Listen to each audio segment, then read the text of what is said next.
வணக்கம். Ladder YouTube சேனலுக்கு உங்களை அன்புடன் வரவேற்கிறேன்.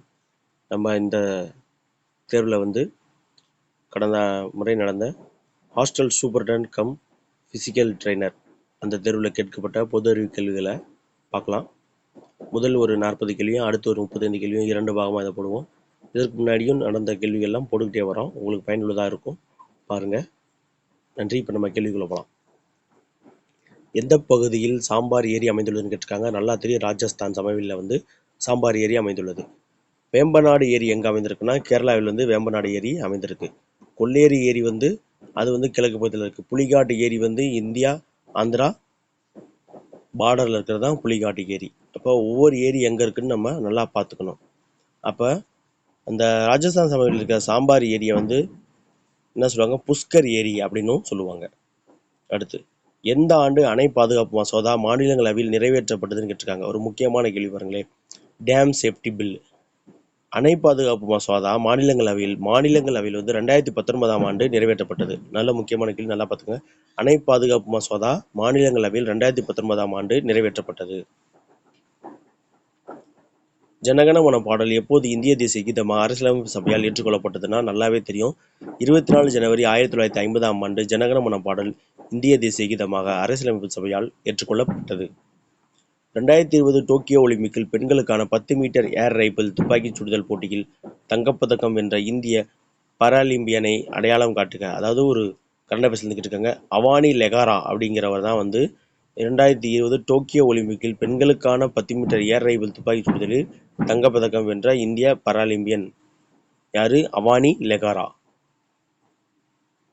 1996 ஆண்டிற்கான தாதா சாஹேப் பால்கே விருது பெற்ற தமிழ் நடிகர் யாருன்னா சிவாஜி கணேசனுக்கு தான் 1996 ஆண்டு தாதா சாஹேப் பால்கே விருது வழங்குறாங்க. இப்போ கேட்டு பார்த்தீங்களா, நம்ம கடந்த குரூப் 4 2024 குரூப் 4 தாதா பால் சாஹேப் விருது முதலில் எந்த ஆண்டு முதல் கொடுக்கப்பட்டதுன்னா 1963. அப்படியே கேட்டு தான் பார்த்தீங்களா, இதுலேருந்து தான்.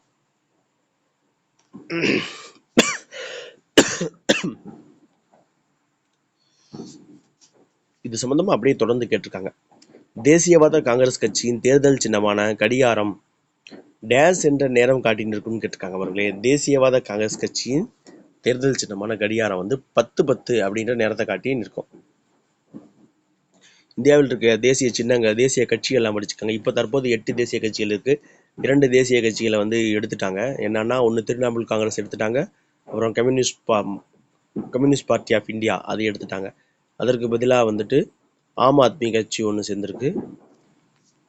இப்போதைக்கு இந்தியாவில் இருக்கக்கூடிய தேசிய கட்சி எதுன்னா Congress, BJP, Aam Aadmi, Bahujan Samaj party, Marxist communist கட்சி, அதுக்கப்புறம் நேஷனல் பீப்புள் பார்ட்டின்னு சொல்லிட்டு இந்த புத்தகங்கள் இருக்கும் இந்த வடகிழக்கு பகுதியில், என்பிபின்னுவாங்க, நேஷனல் பீப்புள் பார்ட்டின்னு சொல்லி அது ஒன்று 6. இந்த தேசியவாத காங்கிரஸ் ஒன்று 7, இன்னொரு கட்சி 8 கட்சி இருக்கும். கொஞ்சம் நல்லா பாருங்களேன் உங்களுக்கு. சரி, கேள்விக்கு வருவோம். தேசியவாத காங்கிரஸ் கட்சியின் தேர்தல் சின்னமான கடிகாரம் எந்த நேரத்தை காட்டி நிற்கும்னா 10-10. முக்கியமான கட்சிகளை பற்றி தெரிஞ்சுக்கோங்க. நாசாவின் மார்ஸ் 2020 வெள்ளி தரையுலாவி திட்டத்தின் தற்போதைய தரையுலாவின் பெயர் என்னன்னு கேட்குறாங்க. நாசாவினுடைய மார்ஸ் 2020 விண்வெளி தரையுலாவி திட்டத்தின் தற்போதைய தரையுலாவின் பெயர் பெர்சீவரன்ஸ் அல்லது பெர்சி அப்படின்னு சொல்கிறாங்க. இந்தியாவின் முதல் உள்நாட்டு COVID-19 தடுப்பூசி எதுனா கோவேக்சின் தான் இந்தியாவினுடைய முதல் உள்நாட்டு தடுப்பூசி. COVID-19க்கான முதல் இந்தியாவுடைய தடுப்பூசி கோவேக்சின், கோவிஷீல்டு கிடையாது. அடிப்படை உரிமைகள் எவ்வாறு நிறுத்தி வைக்கப்பட முடியும்னு கேட்டிருக்காங்க. தேசிய அவசர நிலையின் போது குடியரசுத் தலைவர் ஒரு ஆணையினால் அடிப்படை உரிமைகளை நிறுத்தி வைக்கலாம். ஆனால் எந்த நிலையிலும் பிரிவு 20 மற்றும் 21 அதன் கீழ் கொடுக்கப்பட்ட அந்த உரிமைகளை அவங்களால நிறுத்தி வைக்க முடியாது. அதாவது வாழ்வதற்கான உரிமை, தனிப்பட்ட உரிமை இருக்கு இல்லையா, அதை அவங்க நிறுத்திக்க முடியாது. அதே மாதிரி 21 கல்வி கற்கும் உரிமையை நிறுத்திக்க முடியாது அப்படின்னு சொல்றாங்க. டாக்டர் BR அம்பேத்கர் அவர்களின் கூற்றுப்படி கீழ்கண்ட சட்டப்பிரிவுகளில் எது இந்திய அரசியலமைப்பு சட்டத்தின் இதயம் மற்றும் ஆன்மா? அம்பேத்கர் பிரிவு 32 இருக்கு இல்லையா, அதான் இந்திய சட்டத்தின் இந்திய அரசியலமைப்பு சட்டத்தின் இதயம் மற்றும் ஆன்மான்னு சொல்றாரு. ஏன்னா அடிப்படை உரிமைகள் உங்களுக்கு அடிப்படை உரிமைகள் பறிக்கப்படும் போது நீங்க இந்த விதியின் மூலமா உச்சநீதிமன்றத்தில் தீர்வு காண முடியும், நீதி புனராய்வு செய்து கொள்ள முடியும். அதனால தான் இதை இந்திய அரசியலமைப்பின் இதயம் மற்றும் ஆன்மான்னு அரசியலமைப்பு சட்டத்தை வடிவமைத்த டாக்டர் B.R. அம்பேத்கர் அவர்கள் சொல்றாரு. மக்களவையின் தலைவராக செயல்படுவர் யாருன்னா மக்களவையின் தலைவராக செயல்படுவது யாருன்னா சபாநாயகர் தான் செயல்படுவார். இதே போல மாநிலங்களவையின் தலைவராக செயல்படுவது யாருன்னா துணை குடியரசுத் தலைவர் தான் மாநிலங்களவையின் தலைவராக செயல்படுவார். நல்லா கவனிங்க, குடியரசு துணைத் தலைவர் தான் அதிகமாக வரும். நம்ம துணை குடியரசுத் தலைவர்னு சொல்லி இனிமேல் படிக்காத எல்லாரும் விட்டுருங்க. குடியரசுத் தலைவர், குடியரசு துணைத் தலைவர், ஏன்னா ட்விஸ்டாக அதுக்காக அதிகமாக குடியரசு துணைத் தலைவர் தான் நம்ம தெரிஞ்சுக்கணும். அப்போ இந்த குடியரசு துணைத் தலைவர் மாநிலங்களவைக்கு பதவி வழி அலுவலராக வர்றாரு.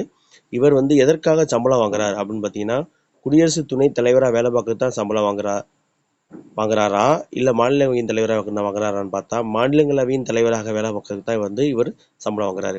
ஒருவேளை குடியரசுத் தலைவர் பதவி காலியாகும் போதோ அவர் விடுமுறையில் இருக்கும் போதோ இந்த குடியரசு துணைத் தலைவர் குடியரசுத் தலைவர் பதவியை வகிக்கலாம். அப்போது குடியரசுத் தலைவருக்கு வழங்கப்படும் சம்பளம் மற்றும் படிகள் எல்லாமே குடியரசு துணைத் தலைவருக்கு வழங்கப்படும்.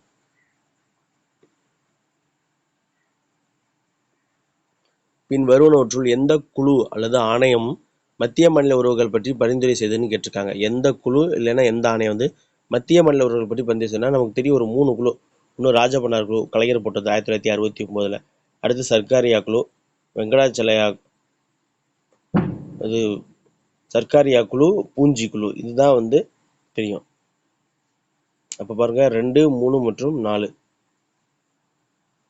வெங்கடாச்சலயா குழு ஒரு சீராய்வு ஆணையம் 2000 போட்டிருப்பாங்க. 2000 வெங்கடாச்சலயா ஒரு சீராய்வு ஆணையம். சர்க்காரியா குழு 1983 உருவாக்கியிருப்பாங்க. பூஞ்சி குழு 2007 போட்டிருப்பாங்க. ராஜபன்னார் குழு 1969 போட்டிருப்பாங்க. இதெல்லாம் மத்திய மாநில உறவுக்காக உருவாக்கப்பட்ட ஆணையம். கீழ்காணும் கூற்றுக்களில் ஒன்று தவறானது, அது எது அப்படின்னு கேட்டிருக்காங்க. ஒன்று தான் தப்பு, மீதி எல்லாம் சரியா. ரொம்ப தப்பு எதுன்னு கண்டுபிடிக்கணும். ஃபர்ஸ்ட் ஆப்ஷன்லேருந்து வாசிப்போம். அழுத்த குழுக்கள் யாவும் நலக்குழுக்கள் என அழைக்கப்படுகிறது. அவை அரசியல் கட்சிகளுடன் இணைந்து செயல்படுகின்றன. அப்போ அழுத்த குழுனா என்னன்னா, ஆக்சுவலாக அரசியல் கட்சிகள் தனியாக இருக்கும். அதுபோக நம்ம ஒரு சங்கம் வச்சுருப்பாங்க இல்லையா, ஒரு ரிஜிஸ்டர் பண்ணி ஒரு இது வச்சுருப்பாங்கல்ல. இப்போ மனித உரிமைகள் ஆணையம், அதுபோல் அரசியல் அது மாதிரி ஒன்றுக்கும் ஒரு சங்கம் வச்சு இப்போ போராட்டம் நடத்தவங்கள AITC, தொழிலாளர் சங்கம், இந்த மாதிரிலாம் இருக்குது பார்த்தீங்களா. அது போல ஒரு வலிமை மிக்க சங்கங்கள் தான் அழுத்த குழுன்னு சொல்லுவாங்க. அவங்க அரசுக்கு ஒரு விஷயத்தை நீங்கள் செய்யணும் செய்யக்கூடாதுன்னு சொல்லி போராட்டம் பண்ணி அரசுக்கு ஒரு அழுத்தத்தை கொடுப்பாங்க. அது மக்களின் நலனுக்காக அந்த குழுக்கள் செயல்படுறதுனால அது நலக்குழுக்கள்னு சொல்லுவாங்க. அரசுக்கு ஒரு செயலை செய்யறதுக்கான அழுத்தத்தை கொடுக்கறதுனால அதை அழுத்த குழுக்கள்னு சொல்லுவாங்க. ஆனால் இந்த அழுத்த குழுக்கள் அரசியல் கட்சிகளுக்கு எதிராக அவங்களுக்கு ஒரு அழுத்தம் கொடுக்கறதா செயல்படுமே தவிர அரசியல் கட்சிகளுடன் இணைந்து செயல்படாது. அப்போ அதுதான் தவறு. அப்படியே பாருங்க, அரசியலின் மற்றொரு முகம் என்று அழுத்த குழுக்களே கூறலாம். இது சரி, புத்தகத்தில் அப்படியே இருக்கிறதா கேட்டிருக்காங்க. பல அழுத்த குழுக்கள் ஆராய்ச்சிகள் மேற்கொள்வதுடன் இணையதளங்களை பராமரித்து ஆமாம் இந்த சர்வேவெல்லாம் எடுத்து விடுறாங்களோ அதெல்லாம் அழுத்த குழுக்கள் தான் செய்யுது. அரசின் கொள்கை உருவாக்கத்தில் அவர்கள் முக்கிய பங்காற்றி பல முக்கிய தகவல்களை அரசுக்கு அளித்து வருகின்றனர். இதுவும் சரி.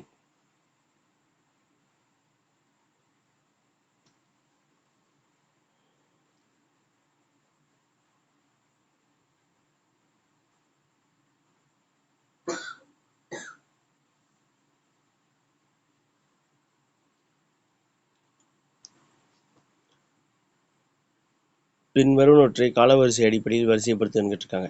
தோட்ட தொழிலாளர் சட்டம், இந்து விதவை மறுமண சட்டம், வரதட்சணை தடை சட்டம், அநாகரிகமாக சித்தத்திற்கு எதிரான சட்டம். இது நம்ம மனித உரிமைகளில் ஒரு பாக்ஸ் இருக்கும். அந்த பாக்ஸில் அப்படியே கொடுத்துருப்பாங்களே. ஃபஸ்ட்டு இந்து விதவை மறுமண சட்டம் இந்து விதவை மறுமண சட்டம் 1861. விதவை மறுமண சட்டம் 1860ன்னு நினைக்கிறேன். 1860 விதவை மறுமண சட்டம். அடுத்து தோட்ட தொழிலாளர் சட்டம் 42 வரும்னு நினைக்கிறேன். தோட்ட தொழிலாளர் சட்டம். அடுத்து வரதட்சணை தடை சட்டம் 65, 66 வரும். அந்த வருஷம் நல்லா வரும். எனக்கு வருஷம் சரியாக நினைவில்லை, பட்டு ஒரு ஞாபகம் இருக்குது. முதல் இந்து விதவை மறுமண சட்டம் வரும். அடுத்து தோட்ட தொழிலாளர் சட்டம் வரும். அடுத்து வரதட்சணை தடை சட்டம் வரும். அடுத்து அநாகரிகமாக சித்திரத்திற்கு எதிரான சட்டம் வரும். தன்னிலை தவறாமல் தன்னைத்தானே காத்துக்கொண்டு வாழ்கிறவரை வள்ளுவர் யாருடன் ஒப்பிடுகிறார்னா கற்புக்கரசி அவங்களுடன் ஒப்பிடுகிறாராம். தன்னிலை தவறாமல் தன்னைத்தானே காத்துக்கொண்டு வாழ்கிறவரை வள்ளுவர் யாருடன் ஒப்பிடுறாருன்னா கற்புக்கரசியுடன் ஒப்பிடுகிறாராம்.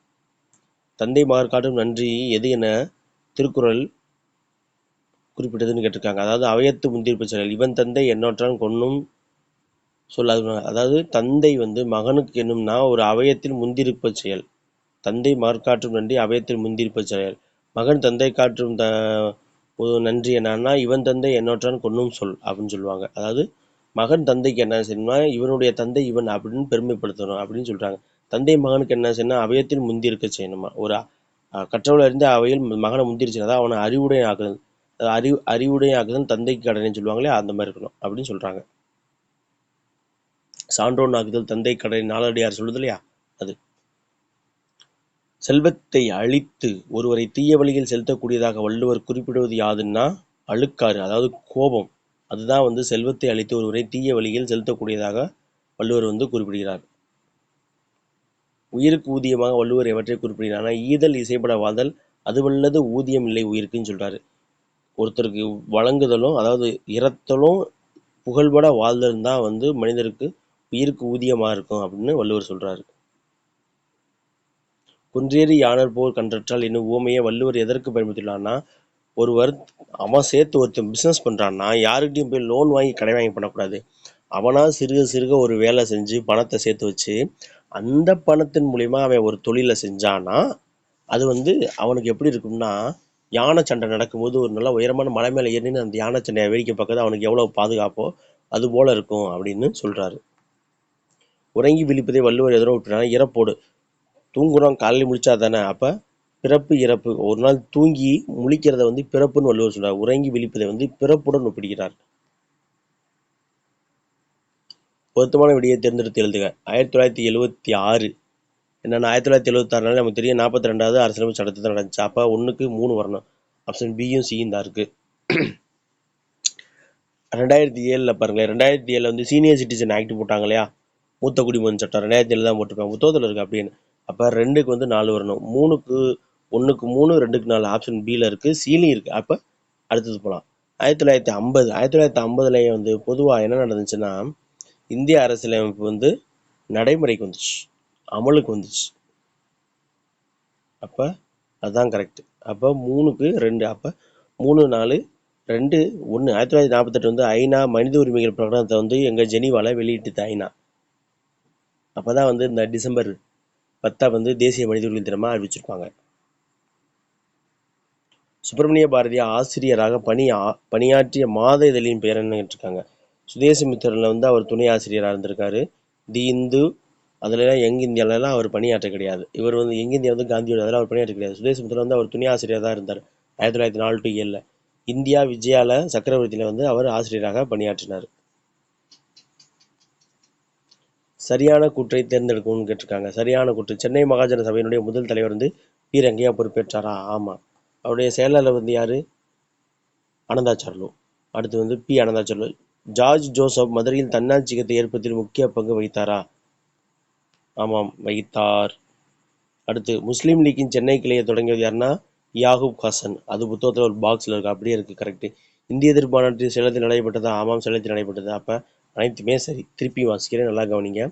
சென்னை மகாஜன சபையின் முதல் தலைவர் பி ரங்கையா. ஜார்ஜ் ஜோசப் மதுரையில் தன்னாட்சி இயக்கத்தை ஏற்படுத்தி முக்கிய பங்கு வகித்தவர். இதுவும் சரி, ஒன்றும் சரி. முஸ்லீம் லீக்கின் சென்னை கிளையை யாகூப் ஹசன் நிறுவினார். இதுவும் சரி. இந்திய எதிர்ப்பு மாநாடு சேலத்தில் நடைபெற்றது. இதுவும் சரி. நீல்தர்பன் நாடகம் மூலமாக இந்தியா பயிரிடும் விவசாயிகளின் இன்னல்கள் குறித்து ஆங்கிலேயரின் கவனத்துக்கு கொண்டு சென்றவர் யாருன்னா தீனபந்து மித்ரா அப்படிங்கிறதா வந்து என்ன சொல்லுவார். நீல்தர்பன்ற நாடகம் மூலயமா இந்தியா பயிரிடும் விவசாயிகளுடைய இன்னல்களை வந்து ஆங்கிலேயரின் கவனத்துக்கும் இந்தியா இங்கிலாந்து பகுதியில் வாழ்க்கிற மக்களின் கவனத்துக்கும் கொண்டு சென்றிருப்பார். இந்த நீல்தர்பன் அப்படின்னு அதற்கு பொருள் என்னன்னா இண்டிகோவின் கண்ணாடி அப்படின்னு அர்த்தம். அஞ்சலை அம்மாள் தமிழகத்தின் டேஸ் பகுதியைச் சேர்ந்தவனா? கடலூர் பகுதியைச் சேர்ந்தவர் தான் வந்து அஞ்சலை அம்மாள். அதே போல் இந்த அஞ்சலை அம்மாள் இருக்காங்க இல்லையா, இந்த அஞ்சலை அம்மாள் தான் வெள்ளையனே வெளியேறு இயக்க போராட்டத்தில் கலந்து கொண்ட ஒரு முதல் பெண்மணின்னு நினைக்கிறேன். சரியா சொல்கிறேன்? வெள்ளையனே வெளியேறு இயக்கம் ஒத்துழையாமை இயக்கமான்னு தெரியல. அதில் கலந்து கொண்ட முதல் பெண்மணின்னா அவர் வந்து அஞ்சலை அம்மாள் தான். தக்கான கல்விக் கழகம் என்னும் புகழ்பெற்ற அமைப்பை தீவிரமாக முன்னெடுத்து சென்றவர் யாருன்னா எம்ஜி ரானடே இருக்கார் இல்லையா, மகாதேவ் கோவிந்த ரானடே, அதாவது பிரார்த்தனை சம்பந்த உறுப்பினர். அவர் தான் வந்து தக்கான கல்விக் கழகம் அதை வந்து 1884 ஆண்டு தொடங்கி அந்த அமைப்பை வந்து முன்னெடுத்து செல்வார். இவர் வந்து ஒரு 4 அமைப்பு தொடங்குவார். பூனே சர்வஜனிக் சபா அப்படிங்கிறத 1870 ஆண்டு தொடங்குவார். அதுக்கப்புறம் விதவை மறுமண சங்கம் வந்து 1861 தொடங்குவார். இதுபோல் தக்கான கல்விக் கழகத்தை வந்து 1884 தொடங்குவார். அப்புறம் தேசிய சமூக மாநாடுன்னு சொல்லி ஒன்றை வந்து 1885 அப்புறம் ஒவ்வொரு வருஷமும் காங்கிரஸ் மாநாடு முடிஞ்சதுக்கு, அதாவது தேசிய காங்கிரஸ் மாநாடு முடிஞ்சதுக்கப்புறம் நடத்துவாங்க. ஆத்மராம் பாண்டரங்க யாருன்னா 1867 பிரார்த்தனை சமாஜத்தை வந்து பம்பாயில் வந்து தொடங்குவார். ஆர்ஜி பண்டார்கர் யாருன்னா இவர் 1951 வாக்கில் விதவைகளுக்கான விடுதிகளையும் பல பள்ளிகளையும் வந்து மகாராஷ்டிரா பகுதியில் கட்டவர் தான் ஆர்ஜி பண்டார்கர். தயானந்த சரஸ்வதி 1875 வந்து பஞ்சாப்ல வந்து ஆரிய சமாஜத்தை நிறுவியிருப்பார். இவருடைய புகழ்பெற்ற நூல்லாம் இருக்கும். சத்யார்த்த பிரகாஷ் அப்படின்ற நூல்லாம் இருக்கும். அடுத்து சமூக சீர்திருத்தத்திலிருந்து கேட்டிருக்காங்க. இயக்கங்களும் அதை நிறுவியவர் யார் யாருன்னு கேட்டிருக்காங்க. அலிகார் இயக்கம் வந்து யாரு? சர் சையத் அகமது கான் 1875 தொடங்குது. அகமதியா இயக்கம் 1866 வந்து மிர்சா குலா அகமது கான் தான் வந்து 1866 86 வருவாங்க. மிர்சா குலா அகமது கான் வந்து அகமதியா இயக்கம். தியோபந்த் இயக்கம் யாருன்னா முகமது காசிம் நானாதவி, ரஷீத் கங்கோத்ரி அப்படின்னு சொல்லி வருவாங்க. 2 பேர் சஹரன்பூர்ல ஒரு பள்ளியை தொடங்கியிருப்பாங்க. அவர் தான் வந்து 1866 தியோபந்த் இயக்கம். நட்பத் அல் உலாமா அவங்க வந்து சிப்லி நுமானி. பொறுத்துக்க, நல்லா பாருங்க. அலிகார் இயக்கம் வந்து சர் சையத் அகமது கான், அகமதியா இயக்கம் வந்து மிர்சா குலா அகமது, தியோபந்த் இயக்கம் வந்து முகமது காசிம் நானாதவி, ரஷீத் கங்கோத்ரி, நட்பத் அல் உலாமா வந்து சிப்லி நுமானி. சென்னை மாகாணத்தில் ஒடுக்கப்பட்ட மக்கள் பிரிவிலிருந்து முதன்முறையாக சட்டமேலவைக்கு தேர்ந்தெடுக்கப்பட்டவர் யாருன்னா மயிலை சின்னத்தம்பி ராஜா என்று சொல்லப்படக்கூடிய MC ராஜா அவர்கள் தான். ரட்டமலை சீனிவாசனுக்கு வந்து ஒரு 3 விருதுகள் வந்து கொடுத்துருப்பாங்க அவருடைய சேவைக்காக. ராவ் சாஹிப், ராவ் பகதூர், திவான் பகதூர் சொல்லிட்டு 1826, 1830, 1836 இந்த வருஷங்களில் வரிசையாக தொடர்ச்சியாக கொடுத்துருப்பாங்க. இது கடந்த குரூப் 4 2024 கேட்கப்பட்டது. TM நாயர் இவங்கெல்லாம் சேர்ந்து தான் வந்து தென்னிந்திய நல உரிமை மணிக்கணும். இவங்கெல்லாம் சேர்ந்து தான் சென்னை மகாஜன சபையை தொடங்கியிருப்பாங்க. இந்த பி வரதராஜுலு இருக்கார் இல்லையா, அந்த பி வரதராஜுலு இவருடைய உதவியால் தான் வந்து பெரியார் வந்து கோயில் நிறைவு போராட்டத்தை வந்து நடத்தியிருப்பார். பி வரதராஜுலு ரொம்ப முக்கியமானவர். ஈஸ்வர சந்திர வித்யாசாகர் பற்றி சரியான அறிக்கையை தேர்ந்தெடுக்கணும்னு இருக்காங்க. பெண் கல்வி, விதவை திருமணம், குழந்தை திருமணம்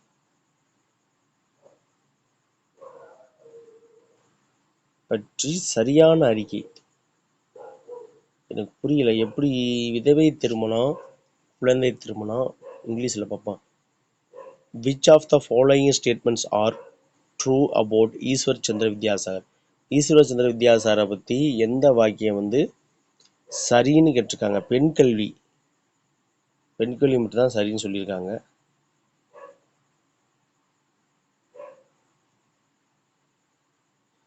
ஐக்கிய நாடுகள் சபை எந்த ஆண்டில் உருவாக்கப்பட்டதுன்னா 1945 ஆண்டு உருவாக்கப்பட்டது. ஒரு மனிதனின் உரிமைகள் அச்சுறுத்தப்படும் பொழுது ஒவ்வொரு மனிதனின் உரிமைகளும் அச்சுறுத்தப்படுதுன்னு சொன்னது யாருன்னா அமெரிக்காவின் முன்னாள் அதிபரான ஜான் எஃப் கென்னடி. இது அப்படியே புத்தகத்தில் இருக்கு. எங்க நம்ம எக்கனாமிக்ஸ்ல இதுலேயே வரும், அப்படியே கேட்டு வச்சிருக்காங்க. எக்கனாமிக்ஸ் மனித உரிமைகள் இதில் வரும், பாலிட்டியில் அதில் அப்படியே கேட்டு வச்சிருக்காங்க. அடுத்த 4 நாட்களில் அனைத்து 23,000 அரசு டேஸ்களுக்கும் தொழில்நுட்பத்தால் மேம்படுத்தப்பட்ட வகுப்பறைகளாக மாற்றப்படும் என தமிழ்நாடு அரசு அறிவித்துள்ளதுன்னா ஆரம்ப பள்ளி, அதாவது அடுத்த 4 வருஷத்துல 23,000 அனைத்து 23,000 ஆரம்ப பள்ளிகளும், அரசு ஆரம்ப பள்ளிகளும் வந்து தொழில்நுட்பத்தால் மேம்படுத்தப்பட்ட வகுப்பறையாக மாற்றப்படும்னு அரசு சொல்லியிருக்கு. எந்த பள்ளின்னு பார்த்துக்கோங்க, ஆரம்ப பள்ளி. 23,000 பள்ளிகள் 4 வருஷத்தில். மலாலா எந்த துறையில் தனது பங்களிப்பிற்கான நோபல் அமைதி பரிசை பெற்றார்னா கல்வித்துறையில் தான் வந்து அவர் நோபலுக்கான அமைதி பரிசை பெற்றவர் வந்து மலாலா. பாகிஸ்தானை சேர்த்து சிறுமி, அவரை பற்றி புத்தகத்தில் இருக்க தெரிஞ்சுக்கோங்க. கல்விக்கான உரிமையானது எந்த வயதினை சேர்ந்த அனைத்து குழந்தைகளுக்கும் இலவச மற்றும் கட்டாய கல்வி வழங்குதுன்னா 6 முதல் 14 வயது வரை உள்ள குழந்தைகளுக்கு வந்து கட்டாய கல்வியை வந்து வழங்கணும். இது அடிப்படை கடமையாகவும் இருக்கு, அடிப்படை உரிமையாகவும் இருக்கு. கீழடித்தளம், அதாவது கீழடி இருக்கு இல்லையா, கீழடி தளம் வந்து எந்த ஆண்டில் நிறுவப்பட்டதுன்னு கேட்டிருக்காங்க. கீழடி தளம் வந்து பிப்ரவரி மாதம் 2017 தான் வந்து நிறுவப்பட்டது. தமிழ்நாடு ஒரு கண்டுபிடிப்பு அடிப்படையிலானது டேஸ் உற்பத்தி மற்றும் சேவையில் வலுவான செயல்திறன் கொண்டது அப்படின்னு கேட்டிருக்காங்க. தமிழ்நாடு வந்து ஒரு கண்டுபிடிப்பு அடிப்படையிலானது, பொருளாதார உற்பத்தி மற்றும் சேவையில் வலுவான செயல்திறனை கொண்டது வந்து தமிழ்நாடு. அப்போ பொருளாதாரம் எதன் அடிப்படையில்? பொருளாதார உற்பத்தி மற்றும் சேவையில் வலுவான செயல்திறன் கொண்டது தமிழ்நாடு. தமிழ்நாட்டின் இரண்டாவது பெரிய ரயில் நிலையம் மற்றும் தமிழ்நாட்டின் பரபரப்பான ரயில் நிலையங்கள் ஒன்றுனா திருச்சிராப்பள்ளி ரயில் நிலையம் தான் வந்து தமிழ்நாட்டினுடைய இரண்டாவது பெரிய ரயில் நிலையம். ரொம்ப பரபரப்பாகவும் இருக்கும். நாங்கள் தான் படித்தேன், அதனால் சொல்கிறேன். சரியான விடையை தேர்வு செய்யன்னு கொடுத்துருக்காங்க. வாரண ஹாஸ்டிங் பிரபு இடைப்பட்ட நாடுகளை தக்க வைத்துக் கொள்ள எத்தகைய கொள்கையை கடைபிடித்தார்னா சுற்றுவேலி கொள்கையை அறிமுகப்படுத்துவது யாருன்னா வாரண ஹாஸ்டிங் பிரபு. வாரிசு இலக்கும் கொள்கையை அறிமுகப்படுத்துவது யாருன்னா டல்கௌசி பிரபு. பிரித்தாளும் கொள்கைனா ராபர்ட் கிளைவு. துணைப்படை திட்டம்னா வெல்லஸ்லி பிரபுன்னு நினைக்கிறேன். துணைப்படை திட்டத்தை முதன்மை ஏற்றுக்கொள்வது யாருன்னா ஹைதராபாத் நிஜாம்.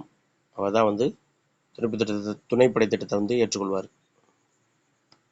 ஒடா நிலையில் ஆங்கிலேயருக்கு எதிராக கொரில்லா போர் முறையை கையாண்டவர் யாருன்னா தீரன் சின்னமலை தான் வந்து ஒடா நிலையில் ஆங்கிலேயருக்கு எதிராக கொரில்லா போர் முறையை கையாண்டவர். இவரை பற்றியும் கடந்த 2024 குரூப் 4ல கேட்டிருந்தாங்க. 1907 சூரத்தில் நடைபெற்ற காங்கிரஸ் மாநாட்டில் காங்கிரசின் அடுத்த தலைவராக தேர்ந்தெடுக்கப்படுவதற்கு யாருடைய பெயர் தீவிர தேசியவாதிகளால் முன்மொழியப்பட்டது? அப்படியே புக்கில் இருந்துகிட்டு இருக்காங்க. 1907 சூரத் பிளவு நடக்க முன்னாடி அந்த மாநாட்டில் பிளவு ஏற்படுத்துவதற்காக வந்து தீவிரவாதிகள்லாம் யாரை வந்து தலைவராக முன்மொழிவாங்கன்னா லாலா லஜபதி ராயை முன்மொழிவாங்க. அவர் என்ன பண்ணுவார்னா பிளவு ஏற்படுத்துவதற்காக ஒரு பிகாரி போஸா அவர் தான் வந்து தலைவர் ஆவார். இவர் வந்து நான் போட்டியிடலன்னு சொல்லிடுவார். பிகாரி போஸ் கிடையாதுங்க, நல்ல பேர் என்னன்னு தெரியல. இன்னைக்கு டக்குன்னு பேர்லாம் முன்னுக்கெல்லாம் அப்படியே நல்லா டக்கு டக்குன்னு வந்துடும். இன்னைக்கு என்னன்னு தெரியல, வரமாட்டேங்குது.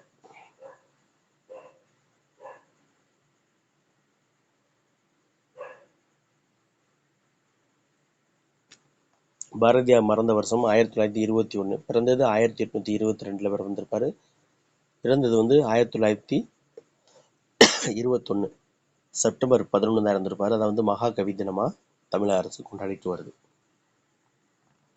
ஜவஹர்லால் நேருவால் தொடங்கப்பட்ட பத்திரிகை எதுனா நேஷனல் ஹெரால்ட் அப்படிங்கிற பத்திரிகையை வந்து ஜவஹர்லால் நேரு அவர்கள் வந்து தொடங்கியிருப்பார். காமன் வீல் இதை வந்து தொடர்ந்து யாருன்னா அன்னி பெசன்ட் தான் தொடங்கியிருப்பாங்க.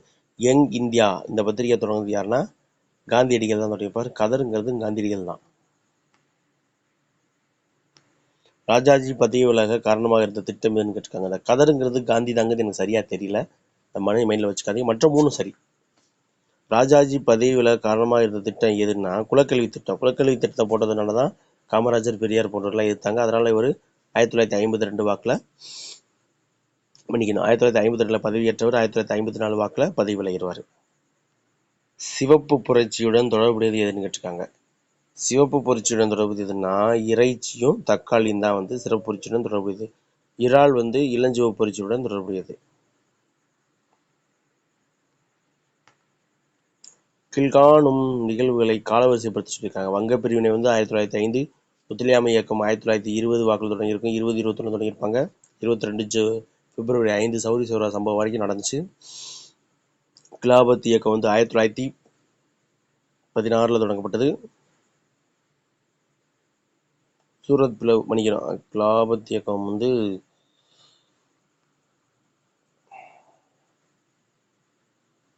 1919-16.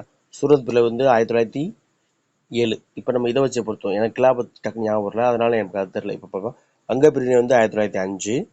கீழ்கால நிகழ்வுகளை காலவரிசைப்படுத்த சொல்லியிருக்கான். அப்போ முதல் விஷயம் வங்க பிரிவினை வந்து 1905. அப்போ அதுதான் ஃபர்ஸ்ட் வரணும்.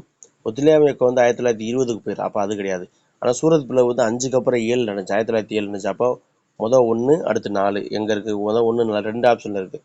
இப்போ இது ரெண்டில் எனக்கு கரெக்டாக தெரிஞ்சே ஆகணும். ஒத்துழையாமை இயக்கம் வந்து 22 நடந்துச்சு. ஆனால் கிலாபத் இயக்கம் வந்து எனக்கு நல்லா தெரியும் 16 இல்லை 19 எனக்கு டவுட் வந்துருச்சு. 16-19 தான் வந்து கிலாபத் மாநாடு எப்போ 1919 நவம்பர் 20 காந்தி நடத்துவார். அப்போ 19 வச்சுக்கலாம்.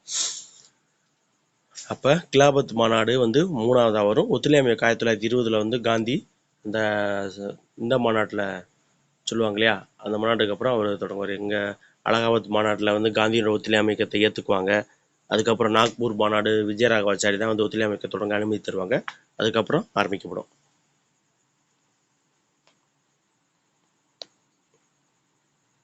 அத்தியாவசிய பண்டங்களின் விலை தொடர்ந்து அதிகரித்து வருகிறது கூற்று. இது வந்து ஏழை மக்களின் வாங்கும் ஆற்றலை பாதிக்கிறது. ஆமாம், அத்தியாவசிய பண்டங்களின் விலை வந்து தொடர்ந்து அதிகரித்தே வந்தால் ஏழை மக்களோட வாங்கும் ஆற்றலை வந்து பாதிக்கத்தானே செய்யும். காரணம் பாருங்க, ஆப்ஷன் ஏ மற்றும் ஆர் சரி. ஆனால் ஆர் என்பது ஏவிற்கான சரியான விளக்கம் இல்லை. ஆமாம், அத்தியாவசிய பண்டங்களின் விலை அதிகரிக்கிறதுனா அதுக்கு காரணம் என்ன போடணும்? ஏன்னா அத்தியாவசிய பண்டங்களின் விலை அதிகரிக்கிறதுனா ரூபாயோட மதிப்பு குறையுது, இப்படி ஏதாவது ஒரு காரணம் சொல்லியிருக்கணும். அதை விட்டுட்டு வேற ஏதாவது சொல்லியிருக்கேன். ஆனால் ரெண்டுமே சரி, ஆனால் சரியான காரணம் இல்லை. எது ஒன்றும் பொதுத்துறை இல்லைன்னு கேட்டிருக்காங்க. என்எல்சி நெய்வேலி லிக்னைட் கார்பரேஷன், அது வந்து ஒரு பொதுத்துறை நிறுவனம். செயில் வந்து சேலத்தில் இருக்குல்ல, அது ஒரு பொதுத்துறை நிறுவனம். பிஎஸ்என்எல் ஒரு பொதுத்துறை நிறுவனம். டிஸ்கோ இருக்குல்லையா, அது வந்து ஒரு பொதுத்துறை நிறுவனம் அல்ல.